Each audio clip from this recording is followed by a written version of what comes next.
You are now listening to The Forefront Radio, where we discuss history, the Bible, the history of the Israelites, science, and other matters. Bring it out. The history of the blacks, Hispanics, and Native Americans as it relates to the Bible. Who were you prior to slavery? Who were you prior to colonization? These answers and more can be seen and heard as you listen to The Forefront Radio.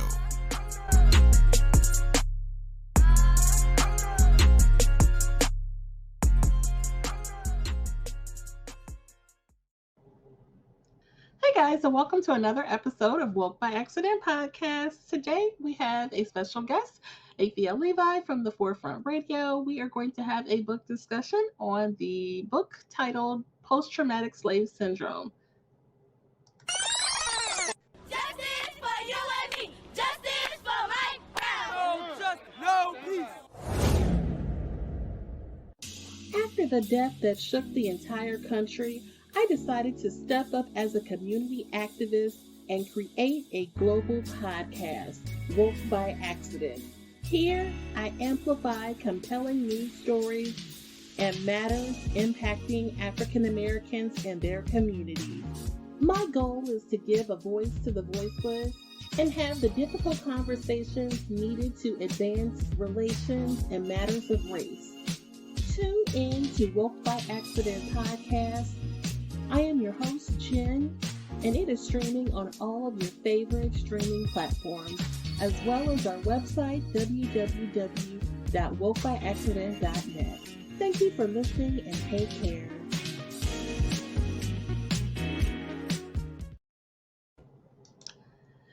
Hey guys, and welcome to another episode of Woke by Accident podcast. Today we have a special guest, Levi from the Forefront Radio.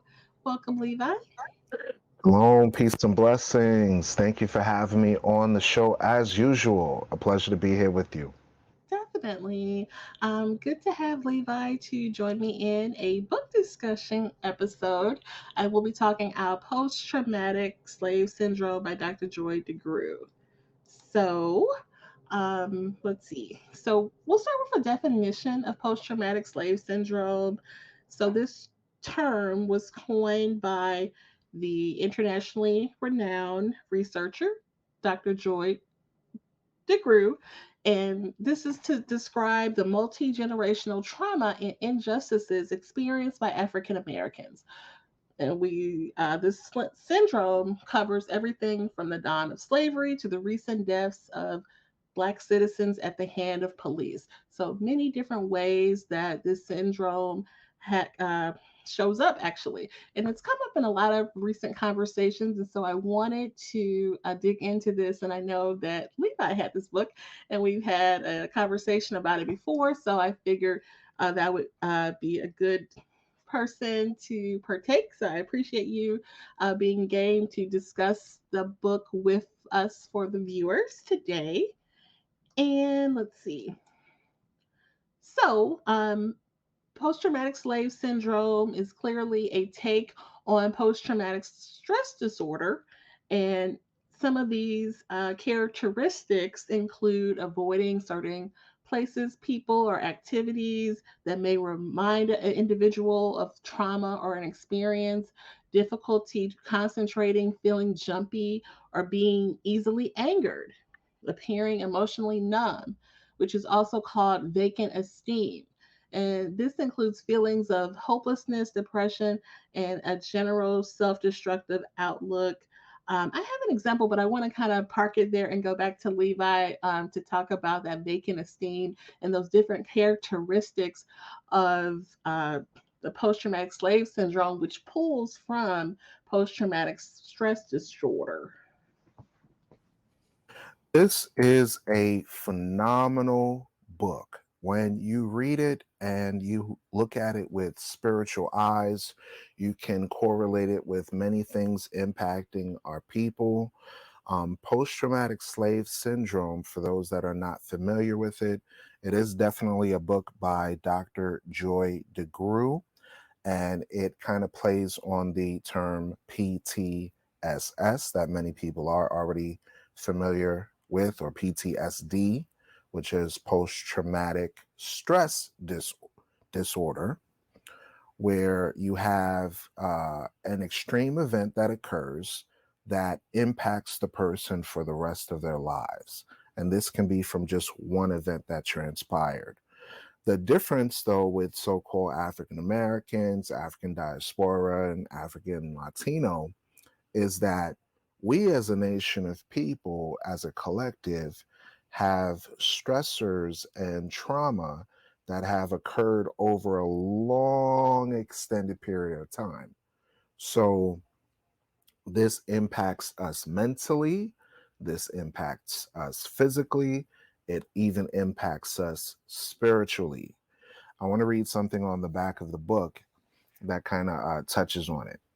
Post traumatic slave syndrome, the subtitle is America's Legacy of Enduring Injury and Healing.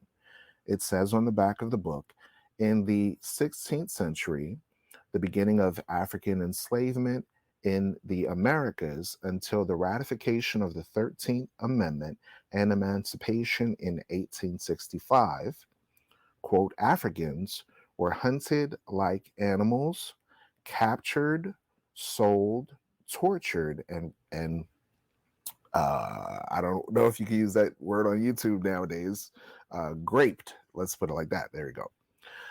They experienced the worst kind of physical, emotional, psychological, and spiritual abuse. Think about it.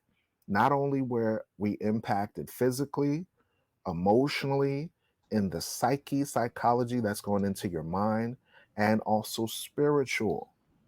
The key factor of what impacted us was spiritual, meaning what? They removed us from our own spirituality, which is an African Hebraic perspective, to now viewing our oppressor from a religious viewpoint as someone to be revered and worshiped, right? So Mm. then she says, given such history, isn't it likely that many of the enslaved were severely traumatized? And did the trauma and the effects of such horrific abuse end with the abolition of slavery? So you mentioned vacant esteem. Mhm. So let's touch on the definition of vacant esteem. And it's a really good thing to look at because you've heard of the term self-esteem, low self-esteem, right? Right. So what exactly is vacant esteem? This is when someone not only has low self-esteem within themselves, right, but instead of having just low self-esteem, it's almost absent, like Mm. non-existent, not there, like a feeling of no self-worth at all. Mhm. So that's kind of what you would look at when it comes to thinking about vacant esteem. Okay. In the article that you provided me with that talks about what is post-traumatic slave syndrome, she touches on this, and Mhm. I'll briefly read this article. It says, the recent civil unrest in response to ongoing racial injustice in the United States highlights the entrenched trauma that African Americans have experienced and carried across generations. We are especially reminded of this during the month of June, which marks the anniversary of Juneteenth and the massacre of Black Wall Street. So, now before I Mm. continue, she mentioned this in her book as far as like trauma and its effects, right? Mhm. So, when you read page 97, right, she says, what are the impacts of generations of slavery and oppression on a people? That is a very important question to ask. Yeah. Because when you think of trauma, right, you only think of just like one incident that can occur that may affect someone where they have negative results of that, whether Right. it's behavioral disorders, a lack of sleep, stuff like that. But think about this happening over generations of time. Not only you, but your parents, your foreparents, your grandparents before that, Mhm. right? So she asked that question. What are the impacts of generations of slavery and oppression on the people? In order to begin to understand the magnitude of this legacy on contemporary African Americans, it is important to examine the diagnostic characteristics of trauma. So, what she's doing now is she's breaking down and saying we have to look at it bit by bit and analyze this, Mm-hmm. right? What are the effects of trauma on human beings? What does trauma look like and how does it manifest itself? So then she gives an example. She says, if you shoot someone, pretend that the attendee is at a lecture, right? And most would agree that the victim of the shooting itself would be severely traumatized. Noted. Okay. So then it says a gentleman seated a few rows away from the victim might be somewhat less traumatized. Someone walking in the middle of the hallway who heard the gunshot could be possibly traumatized. Some family members of the victim, informed about the shooting, may be intensely traumatized, while others very little. So, what she's doing here is she's giving an example of one incident that occurred and the spiral effect of how it impacts others in that vicinity of that individual. Some are Mm-hmm. impacted and some are not, right? Then it says, this is because human beings have a variant way or react differently to events and to trauma. So now she gives another example. She says, with the destruction of the World Trade Center in September 11 of 2001, many Americans became familiar with the term post traumatic stress disorder or PTSD. Many citizens were reporting to be suffering from this disorder as a result of witnessing the destruction of those buildings and the plight of those trapped inside. So I remember where I was in quote unquote 9/11, right? Right. And I was in high school at the time. And I remember, Jen, that I was like watching it on TV and I was like looking around at all the different classmates, my teacher, everyone looked sad, distraught. It even had me teary-eyed. I was like, damn, this Right. is a messed up situation. It's really bad. So in that one instant, right, America always says, oh, never forget that instance, right? But there were things that impacted Black people that were way worse, way worse than 9/11. Okay.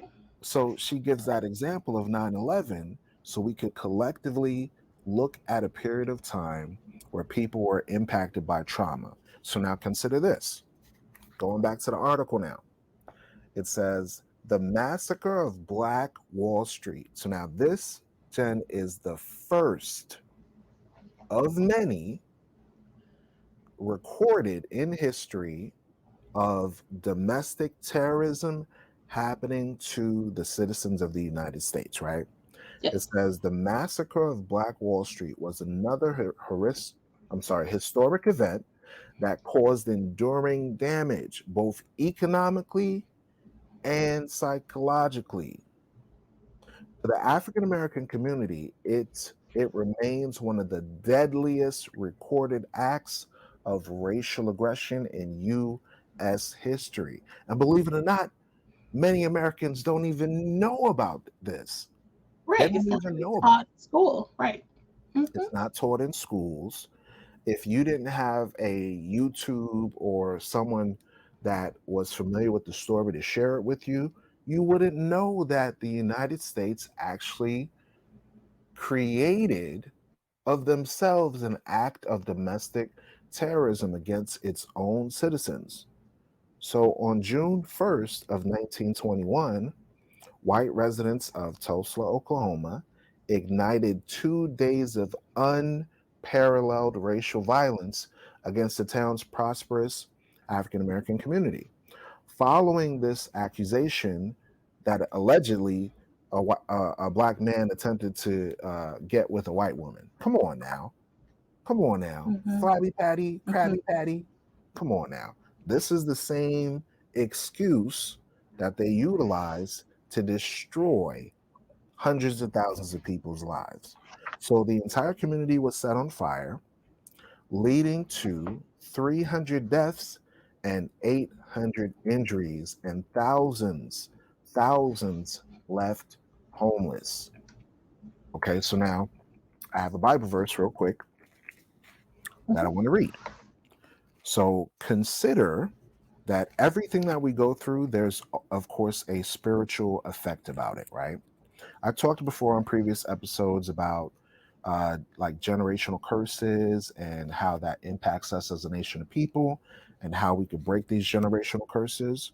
I'm going to read the characteristics of how white survivalists that suffer from the white inferiority complex, how they impact us in the United States and globally. So think about this scripture. This is the book of Micah, chapter 2. We're going to read verse 1 and verse 2. It says, woe to them. The word woe means destruction. Woe to them that devise iniquity and work evil on their beds. When the morning is light, they practice it because it is in the power of their hand. So God is giving us a descriptive thought of how we could look at the mindset of those that are oppressors. He says, woe to them that devise iniquity, meaning they plot within their mindset a device to cause lawlessness, immoral behavior, an immoral act, like what we read about Tulsa, Oklahoma. That was an Mm-hmm. immoral act, right? Then it says, and work evil upon their beds, meaning while they're sleeping, they're thinking about how can we negatively affect so-called blacks, so-called Hispanics, so-called Native Americans. This is the thought process of an oppressor. It says, when the morning is light, they practice it. So they were laying in their bed at night thinking, I have an idea. Let me send a Karen to go out into the world, falsely accuse a black man of looking at her, quote unquote, looking, and we're going to Mm-hmm. create a situation and an incident where we can start killing people. This is the mindset of an oppressor. So it says when the morning is light, meaning when they wake up, they practice it because it is in the power of their hand. Meaning what? The United States of America has the military strength to attack people with their armies, their national guards, their navies, their air forces, their domestic soldiers called police, right? That stress that impact us through negative policies, right? It says because it is in the power of the hand. So now listen to this part close, because this is exactly America to the T. Watch this. Verse 2. And they covet fields. So they take fields, they take land, they take property, right? By violence, and houses and take them away. So they oppress a man. Listen to the words. So they oppress a man and Mm-hmm. his house, even a man and his heritage. So what does that mean? They create vacant esteem within all races of men by coveting fields, stealing land, stealing property, by violence, by violence. When the United States came over here, there was black folks already here. Right. Those people that they call Native American Indians, many of them came from the continent of Africa. They are the descendants of ancient Israelites as well as some Hamitic tribes. They intermingled with other populations of people, which is why you have mixtures and variations of native tribes. So they covered fields. They stole the land, right? Called it after their own name. We're going to call this Columbia based on Christopher Columbus. We're going to call this Washington based on Washington. So they covered fields and take them by violence. They didn't vote for this place. Right. They didn't say, hey, you know what? Let's get the Senate together. You know, y'all black and brown people, come on over here. Let's hang out. Let's kind of vote a little bit for this. No, they took it by violence. The Bible got their card to a T, Mm-hmm. and houses and take them away. So now this is your property, right? You're in a house, you own the house. Here comes somebody knocking on your door with guns, with a machete, all this stuff, right? They kick you out the house and say, you know what, you can have this little reservation, this reserved area right here. You can sleep in the bathroom. Here you go, sleep in the bathroom. and we'll have the whole house. And you know what? Matter of fact, instead of you having a whole house, we're gonna call our name after this house, and we're gonna call ourselves you. That's what happened to Black people. That's what happened to Mexicans. That's what happened to Native Americans, right? This is why you Mhm. got movies like The Last Mexican, played by a white dude, Last of the Mohicans, played by a white dude, The Last Samurai, played by a white dude. You Mhm. understand what I'm saying? The Bible is Right. saying they oppress a man and his house, and not only that, they take their heritage. What is that? Your cultural identity. Think about this for a second. The reason why we have vacant esteem, why we're emotionally numb, Mhm. why we have feelings of hopelessness, why we suffer depression, why we have a destructive outlook on our life is because we don't know who we are. We don't know that we are the descendants of the ancient Israelites. Why? Because those that oppressed us took our heritage. They took our records, they read the Bible, and it was like, oh, it mentions Ethiopia. Don't tell the Black people about that. Oh, it mentions Egypt. Don't tell the Black people about that. Oh, it says that Moses was Black. A miracle happened where his hand turned from black to white. Don't tell them about that. Oh, Jesus left and lived in Egypt for a while. Don't tell them about that. Job 30:30 says, my skin is black upon me. Don't tell them Black folks about that. We don't have an image or a heritage to look upon and say, oh, we weren't just quote unquote Africans swinging off of trees in Africa, but we actually had a racial origin, a racial story, which is known as the Black History Book of the Bible, which many Black people don't read. So that's an example of vacant esteem. Mhm. Vacant esteem is when you don't have an image, you're emotionally numb, you have feelings of hopelessness because you don't have a culture, a heritage, an identity to look back upon. Okay. I know I was a little bit elaborate in the story, but I wanted to No, that's good. That's build good. to it. Definitely. I wanted to share an example that the author shared, and she gave a audio presentation that we actually got to take part in, and so perhaps we can incorporate some of that into the audio version, perhaps just so that that can be shared.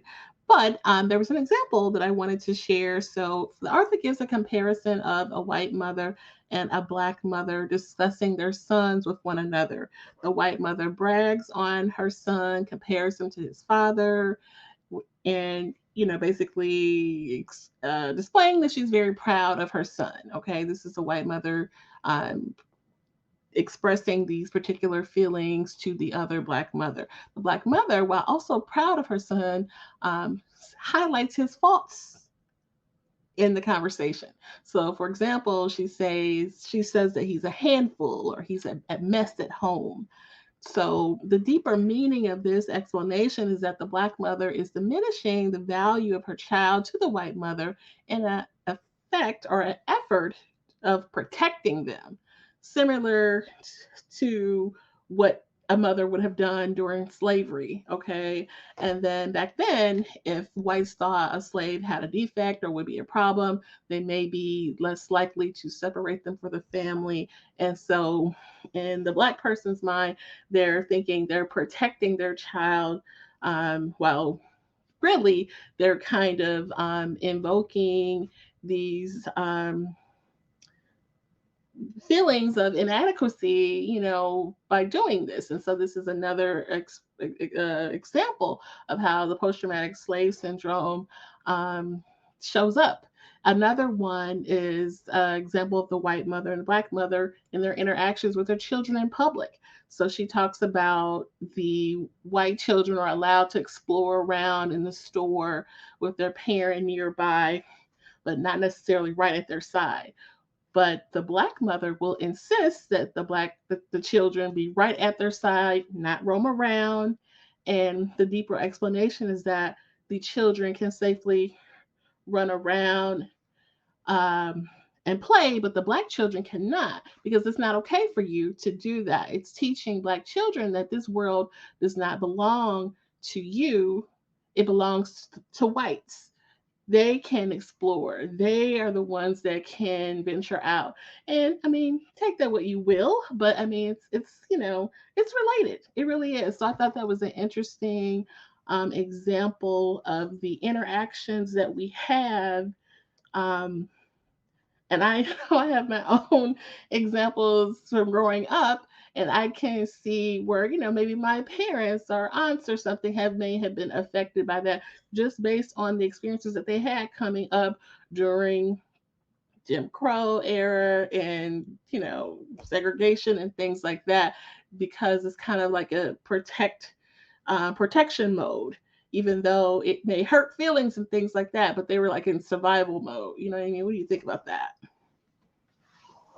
I think that's very true. We have hundreds and thousands of accounts of how slavery, Jim Crow, mass incarceration, mental abuse, physical abuse, psychological abuse from the people that suffer from white inferiority complex, how they impact us. I can relate to that in a story that someone shared with me where this person had a relative who was their grandfather that literally witnessed his brother being lynched. And he hid in the bushes and was watching as his brother was being lynched.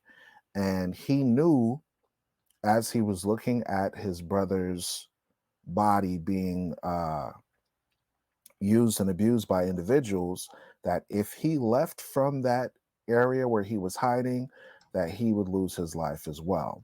Right. How did that trauma impact him? He stopped talking to the pasty mayonnaise people for the rest of his life. He didn't deal with them at all. Mhm. Okay. At all. Why? Because he recognized unequivocally that he had an enemy, and that enemy had no interests of love, of care, of equality, or any type of humanity within them to see how they can help this individual to survive such an event. Because I never say that all people are bad, but I Right. can say you witness evil transpiring and you don't make an effort to stop it. This is the problem that I have with your friendly neighborhood Spider-Man. They'll have their own friend do evil in front of their face, and they'll either Mhm. cheer him on or they'll say, "Well, that ain't got nothing to do with me," until it hits their Mhm. doorstep. So Okay. I wanted to touch on something you just mentioned, though. Mhm. You just mentioned about how our relatives put into our minds that kind of vacant esteem because we feel like the so-called Caucasian people that they're supposed to run everything. That watch this. I'm gonna show you out of the Bible that we were made to rule the world. The world was actually made for us, God's chosen people. Okay, watch this.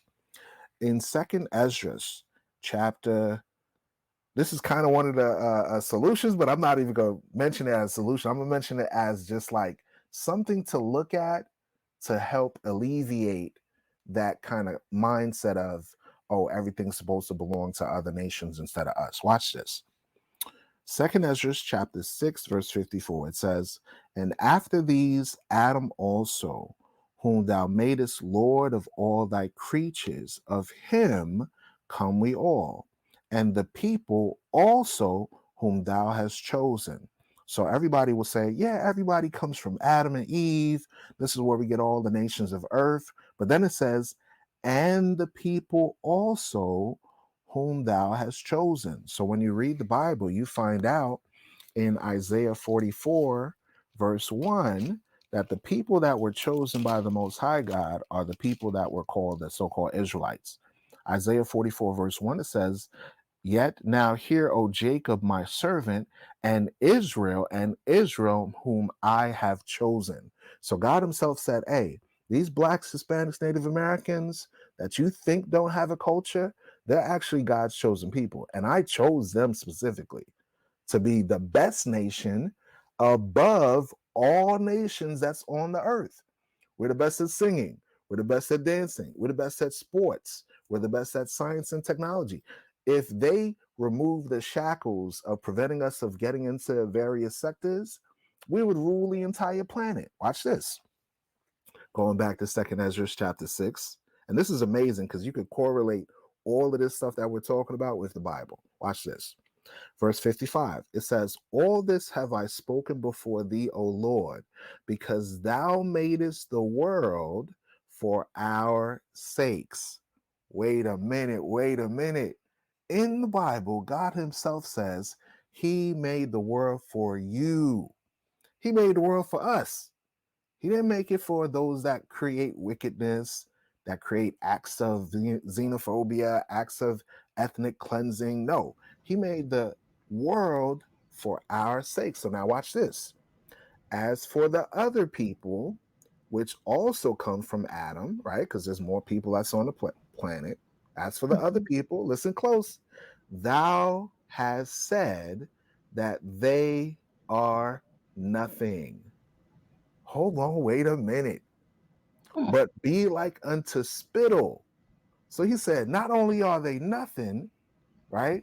They put in their minds, right, that when they enslaved us as a nation of people, that we were nothing and they were something great. But when you ask Right. them, tell me some history before the Greeks and the Romans. Oh, they have no history before that because they were crawling out of the caves. They were picking lice out of their hair and out of the crack of their behind. We're the ones that taught them how to bathe. We're the ones that taught them algebra. We're the ones that taught them science and culture and music and art and vast amounts of libraries that we had. We had libraries in Alexandria. That's in Egypt, y'all. We had churches already set up with a black Jesus, a black God, black angels, black saints, and they came in and tried to manipulate us, enslave us, and say that we were nothing. No, the reverse. God says, let's read it again. As for the other people, which also come of Adam, thou hast said that they are nothing, but be like unto spittle, and has likened the abundance of them unto a drop that falleth from a vessel. So now think about this. If I have a cup of milk, right? You know how they make that phrase, Jen, don't cry over spilled milk? Okay. If I have a cup of milk, right? And I'm running across the field and one little drop of milk falls on the floor, are you going to cry over that milk? Not really. No. No, because Right. like it's just a drop of milk. Who cares about it? That's the same comparison that the Most High says. He says, all these nations collectively outside of us as a nation of people, he says he likens the abundance of them like a drop that falls from a vessel, like a drop of milk that falls from a cup. We don't cry over spilt milk, right? So then it says, and now, O Lord, behold, these heathen, which means these other nations, which have ever been reputed as nothing, meaning the so-called Caucasian, his reputation to God was nothing. The so-called Chinese, his reputation to God was nothing.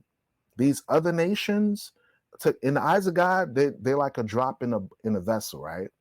It says, these other nations, these heathen, which have ever been reputed as nothing, have become to be lords over us and to devour us. So what Ezra is doing is he's giving us history now and saying, look, these Babylonians, these Medes and Persians, these Greeks, these Romans, these Europeans, these white Americans, they had a reputation of being nothing. But because we sinned against God, now they have become lords over us. This is what we can go into when it comes to post-traumatic slave syndrome. We think in our eyes that we are nothing, that we're less than, that they can esteem. But in reality, we're God's chosen people. We're the ones that have to return to who we truly are.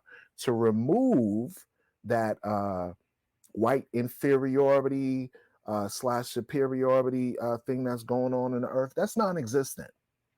That's non-existent. When you make a comparative analysis between how we conduct ourselves as opposed to other nations of people, we would dominate. If they remove all the restrictions, all the repression, all the mental blocks, and we were put back in our rightful place, we would rule this earth as gods and as priests and kings of this earth. All right. I just want to get that little motivation real quick. Your mic is muted. Sorry. Oh, for sure. And so that's something that we can look to as solutions to this. She mentions, we must return and claim our past in order to move toward our future. It is in understanding who we were that will free us to embrace who we are now. So, I mean, that definitely speaks to what you shared there. I want to touch on just briefly Mhm. within this book, page 98 and 99. She touches on the diagnostic criteria for post traumatic stress disorder and how it relates to us as a nation of people when it comes to post traumatic slave syndrome, right? Okay. So, this is page 98. It says, it is important to note that the manual states, and this is the manual going into post traumatic stress disorder. It says that any one of the above stressors is enough to cause PTSD. So, what is that going into?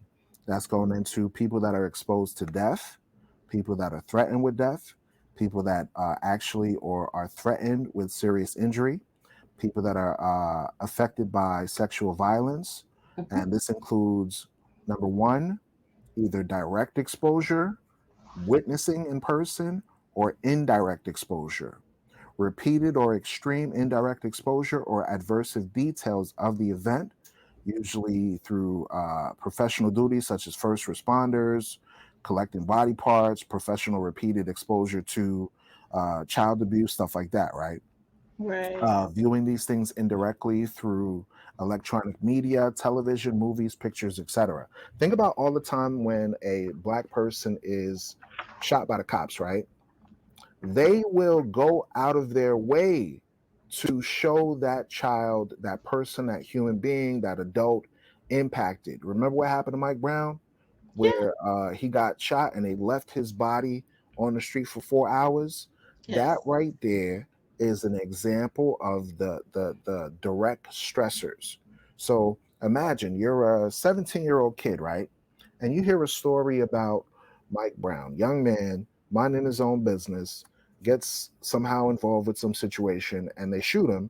But instead of addressing him and trying to help him, they leave him on the street for 4 hours for the world to see, right? That stress will cause some sort of trauma to that 17-year-old that observed that. With no therapy, no one's coming to say, hey, baby, it's going to be all right. Don't worry about it. We're going to handle this. We're going to go and handle those clowns that did that. No, there's no retribution, no judgment, no nothing, right? So Right. she's given that type of external factor that we could look at, right? It says it is important to note that the manual states that one of the above stressors is enough to cause PTSD. So then she asked the question now. So what about so-called enslaved Africans? So what about us? So if that one event could impact so much like thousands of people, what about those that were affected by centuries of slavery, genocide, Jim Crow, all of these things? Yes.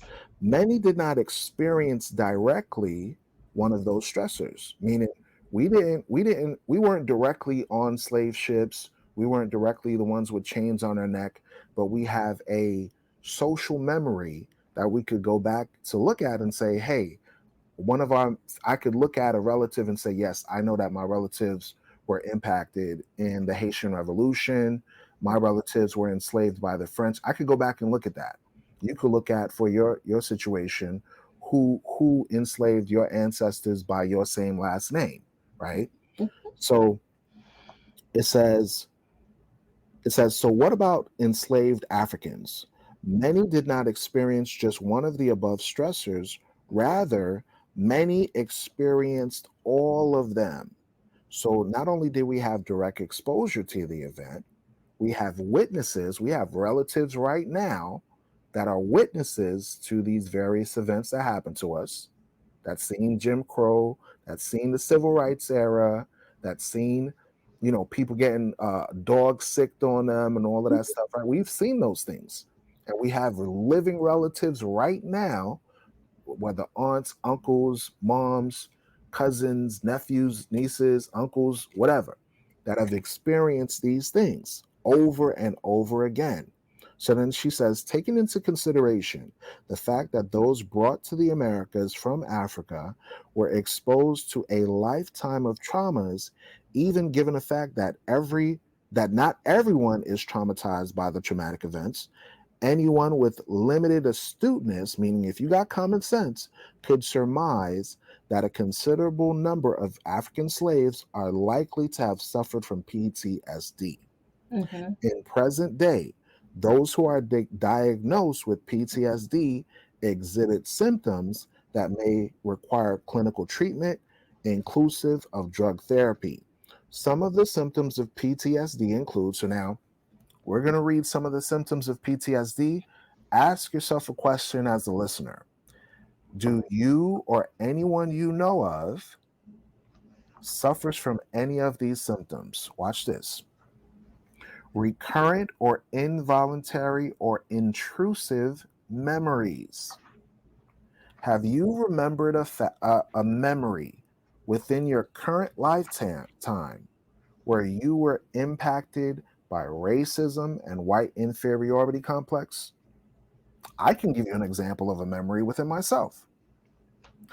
I remember when I was in the ninth grade, I was living in North Carolina at the time at an apartment complex. And I was walking up to the Circle K from my apartment complex, going to get some food. Okay. So while I'm going to the Circle K, I get pulled over while walking. You ever heard of driving while black? This is walking while black.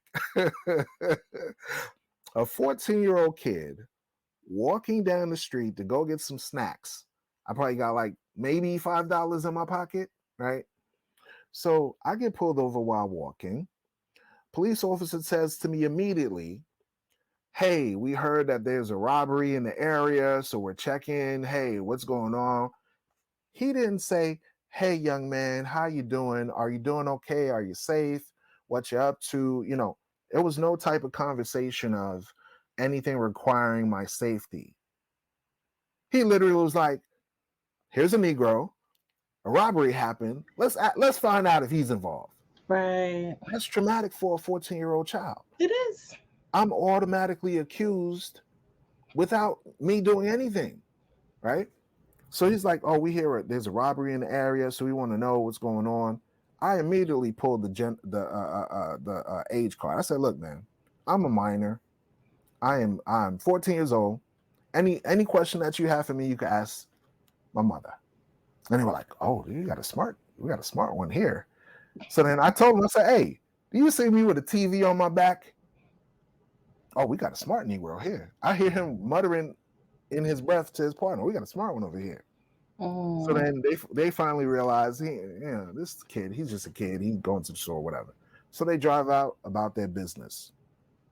So even now, being close to my 40s, I have an active memory that I can look at. That's a recurrent thought in my mind that was involuntary and intrusive, right? So that's an Right. example. That's a symptom of this, right? Here's another symptom: traumatic nightmares. Do you know of, or any relative, or have you experienced out of nowhere, you'll wake up from a really bad dream and not know what the dream is about, but it somehow had some sort of racial motivation behind it? You're either getting chased by somebody, or you're falling, or somebody's trying to attack you. Collectively, you're remembering your ancestors being chased by lynch mobs, being thrown down pits and cliffs, being attacked by alligators. All these different things are collective memories that are ingrained in us that we don't even know of. So that's another example. Here's another one. It says dissociative reactions, meaning flashbacks, which may occur on a continual form from brief episodes to complete loss of consciousness, intense or prolonged distress after exposure of traumatic reminders. People call it nowadays triggers. You ever heard that term before? Or this person's triggering me. Yes, that's yes, very common. That's very common. So think about it. Black people get triggered easily. Oh, you remind me of this situation that happened between such and such and such. That's what she's talking about here. Then it says trauma related thoughts or feelings, trauma related external reminders such as people, places, conversations, activities, objects, or situations, negative alterations in cognitive or cognitions and mood that became a worsened after the traumatic event. Here's another example: inability to recall key factors of the traumatic effect, meaning people have disassociated amnesia. Like when an event happens, they collectively intentionally forget. So now think about Black people as a whole. I'll give an example, Jen. In May of 2022, there was a recent situation, and I think we had a discussion about it, about the Buffalo shooter. Do you remember that story? Yes, definitely. Black folks already done forgot about it. Black folks done already forgot that in May of this year, Mm. a Caucasian male who had ties to white supremacy and government agencies, because he had a Twitch page where former government agents were watching what he was doing and didn't stop it. He walked into a store, shot down multiple people. Now, the white dude that he shot, he said, "Oh, sorry, bro." But in the video, when you see it, he shoots a Black man. Not only does he shoot a Black man, he reloads his weapon and discharges his firearm again. So the white dude he shoots, he says, "Sorry, bro," but the Black dude he reloads and shoots him again to confirm the ethnic cleansing that he was doing. That type of traumatic event, it should already be in our consciousness to say, look, we're dealing with a bully. We need to either fight this bully or escape from this bully, right? But Black folks already done forgot. July came. Oh, let's celebrate 4th of July. Let's celebrate independence. 1776, you were still in slavery, fam. Oh, we got new holidays coming up. We got Labor Day coming up. We got Halloween coming up in October. We got Thanksgiving Day. They're preparing for future events and holidays associated with the same group of folks that don't like us. So this is what she's going into as the effects and symptoms of those that suffer from post-traumatic stress disorder, but multiply that when it comes to us as a nation of people. There's a dissociative amnesia, not due to any head injury or alcohol or drugs, but we collectively force ourselves to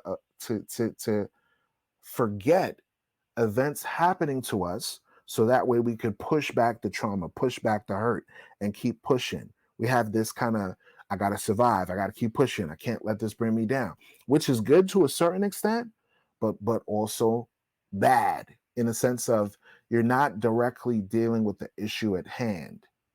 Okay, so there's more on that, but I didn't want to get too long-winded. Those are just examples of trauma that she describes when it comes to post-traumatic stress disorder, and we can literally look at these things in Black people. For example, self-destructive behavior, right, with gang violence, with domestic situations happening between spouses, right, reckless behavior such as hypersexuality.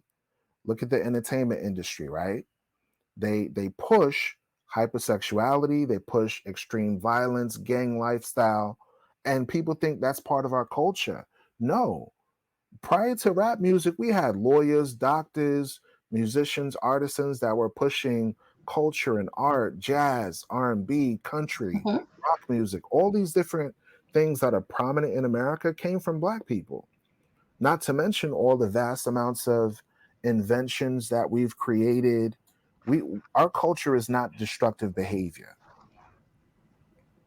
So we have extreme startle response, we have problems in concentration, sleep disturbances. All these things are examples of post traumatic stress disorder that affect common day Black folks now to this day. So I just want to kind of mention that so that way we could get an indication of, hey, what's going on to the people and how they're impacted by this. And it's a real deal situation Oh, with no definitely. therapy. Definitely. Share with us some, I guess, additional solutions as we wrap up our discussion here. Okay, so solutions. You got two ways to deal with a bully. You either punch the bully in the face and deal with it directly, meaning fight, or you run away from the bully. You get away from the bully. Those are two ways that you can deal with it. But the bully is still going to be there regardless of what you do. Inaction is not the way to go. So Right. now I've been telling Black folks, look, just get up out of America.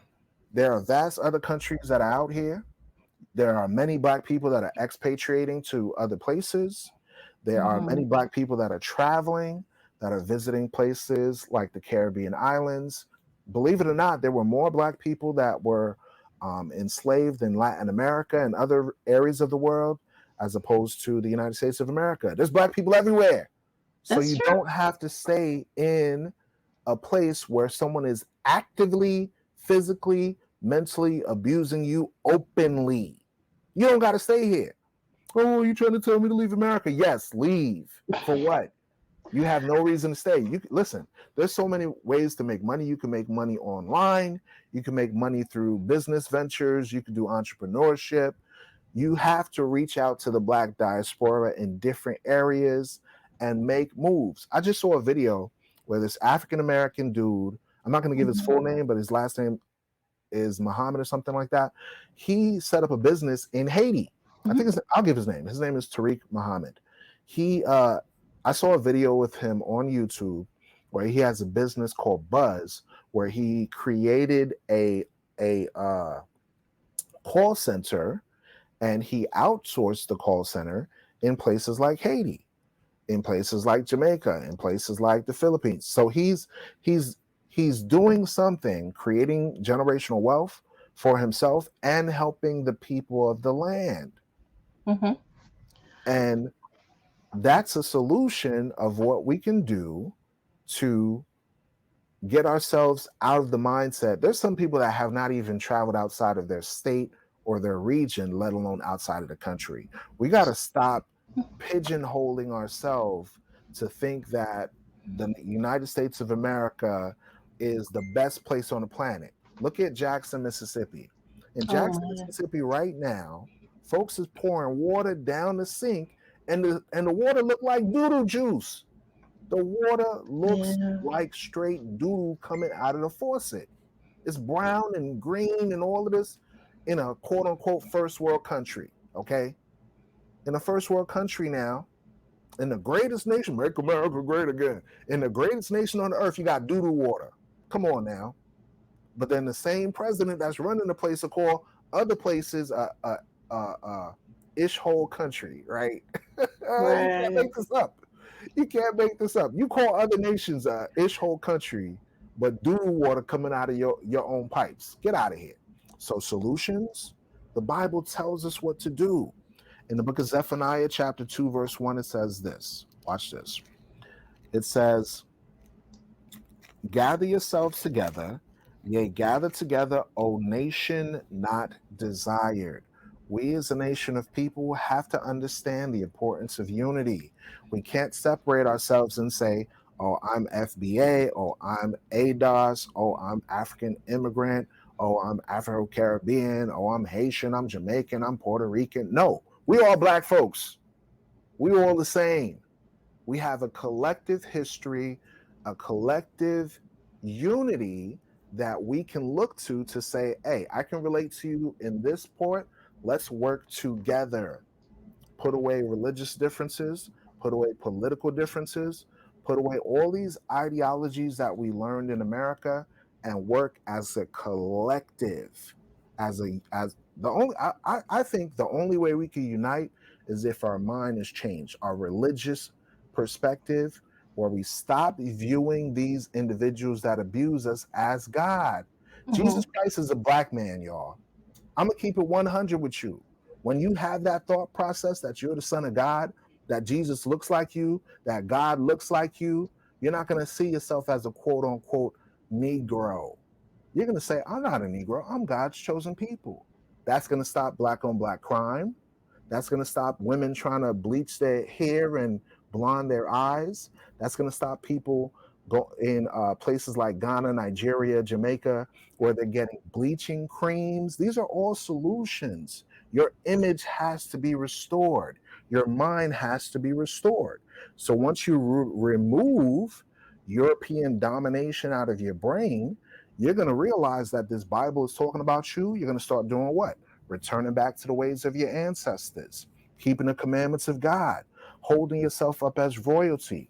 That's a legitimate solution to post-traumatic slave syndrome. Definitely. Thank you for sharing that. I also want to share, because this was mentioned in the book by the author about therapy and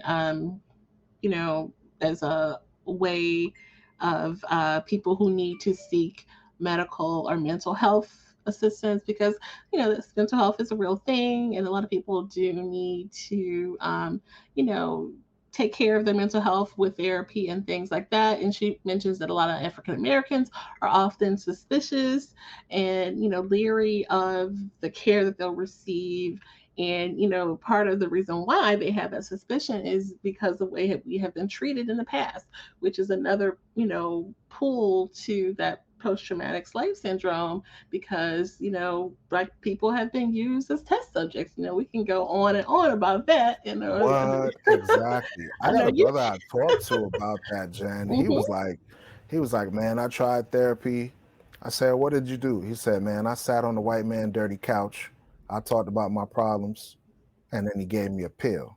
That pill almost made me suicidal, man. I said, what? He's like, yeah, man, that thing, I took that pill.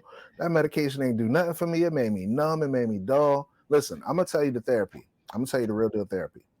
Spiritual therapy. Crack open that book that got dust on it that you call the Bible.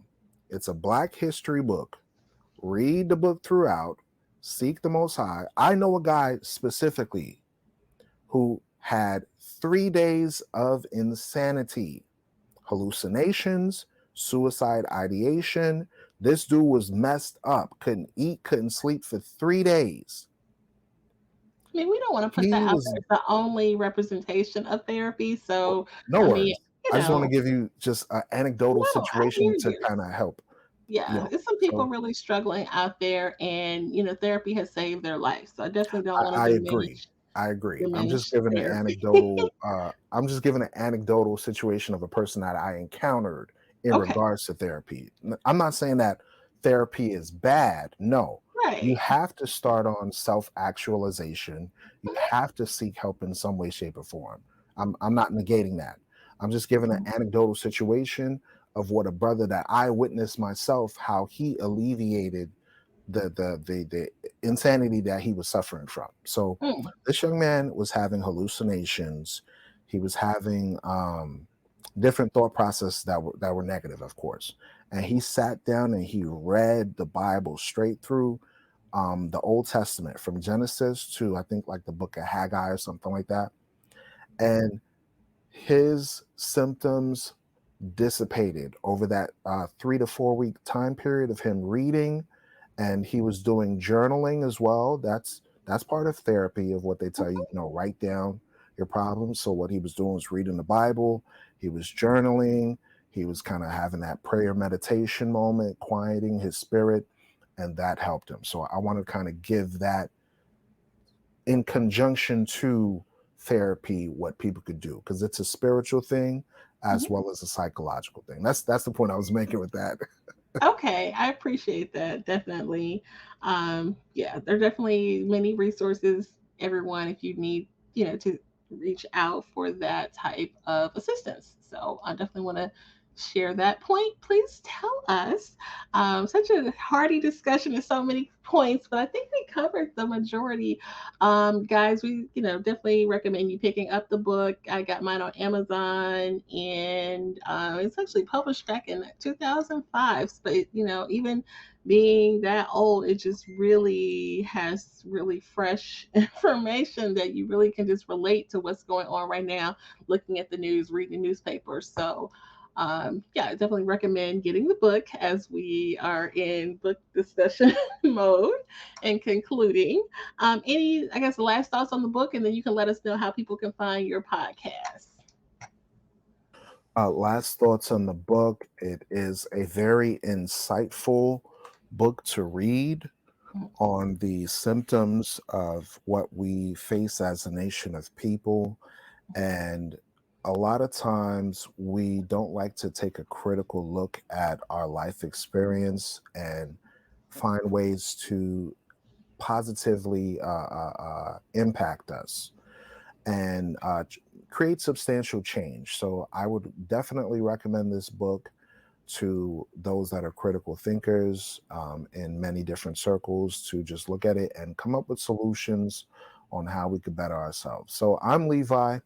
I'm the host of the Forefront Radio. Of course, you can find the Forefront Radio on Apple Podcasts, Google Podcasts, Spotify, anchor.fm/the Forefront.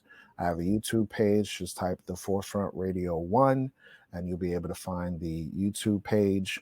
A quick plug, we are part of the Content Creators of Color, and we have a new series, a new season rather, starting in the month of October.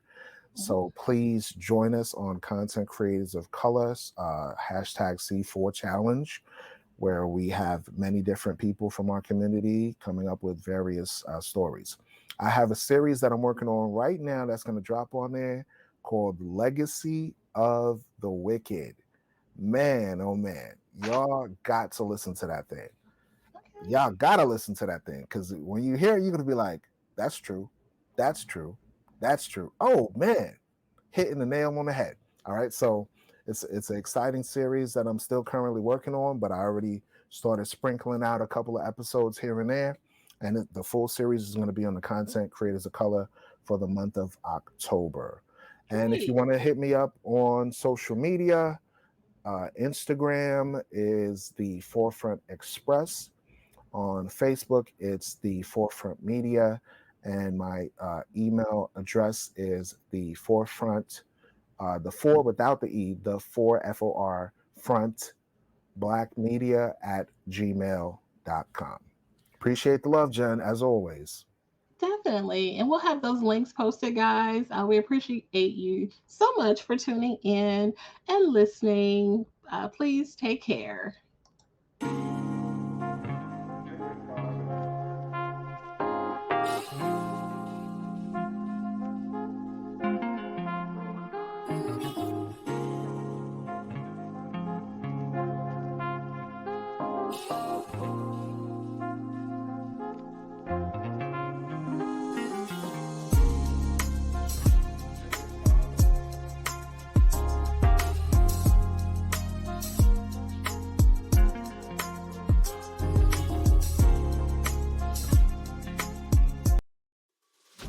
Hey, my friend, you have just listened to the Forefront Radio.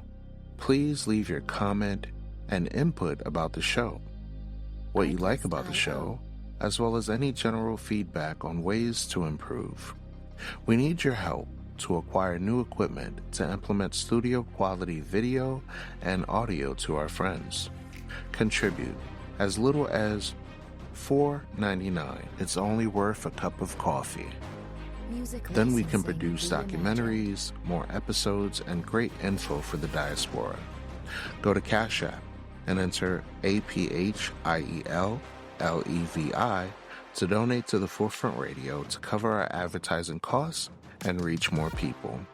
Catch our next episode on YouTube, Facebook, Spotify, anchor.fm/The Forefront. Always remember, the truth shall liberate the mind. peace to the heirs of promise and the heritage of the scattered 12 tribes.